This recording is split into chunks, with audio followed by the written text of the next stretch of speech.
So yun na nga, niyaya ko yung asawa ko mag-walking. Kaya ito, palis pa lang kami, medyo madilim pa nga eh.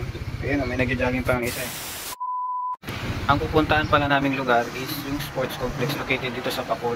Maganda kasi doon mag-jogging or walking sa lugar na yun. At the same time, mabibreakin din natin itong motor na to. At mamaya siguro guys, pwede natin i-try yung phone holder na di Moto Wolf na version kapag pauwi natin. Medyo malapit lang naman dito guys sa amin yung sports complex. Siguro mga 30-35 minutes lang naman yung biyahe. Pero kung siguro 150 yung kurbada mo, siguro around 10 minutes lang nandito ka na.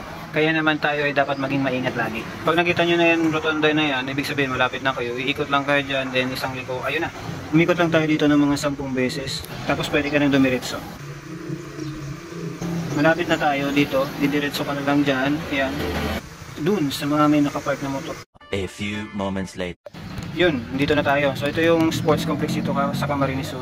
So, dito kami nag-walking ng asawa ko. Maganda talaga dito. Pwede ka dito mag-basketball, soccer, badminton, kung ano-ano pang sports pwede dito. Meron din ditong swimming. Malaki talaga dito yung space. Talagang perfect sa mga activities. Yung nagmamotor pa lang kami dito, sabi ko sa kanya, mga 10 ikot tayo dito bago tayo umuwi. Pero yung nakadalawang ikot na kami, sabi ko 5 ikot na lang muna kasi baka magising na yung anak ko.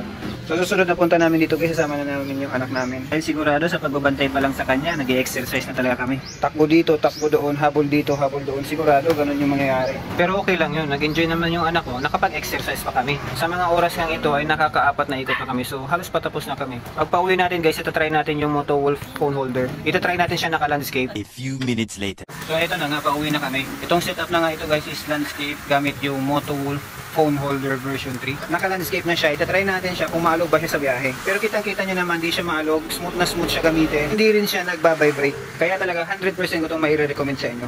Fast forward na nga guys, nandito na kami sa amin, nakauwi na din kami. Share ko lang din yung riding experience ko dito kay Raider 150 Fi. Maganda siya biyahe sa rough road at napaka-komportable ng upuan naman ito. Medyo galit lang pag mabagal yung patakbo mo sa makina. So yun lang muna guys, dito na kami sa bahay.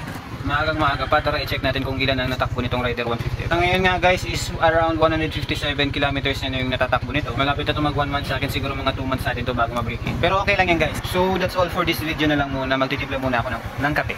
Salamat!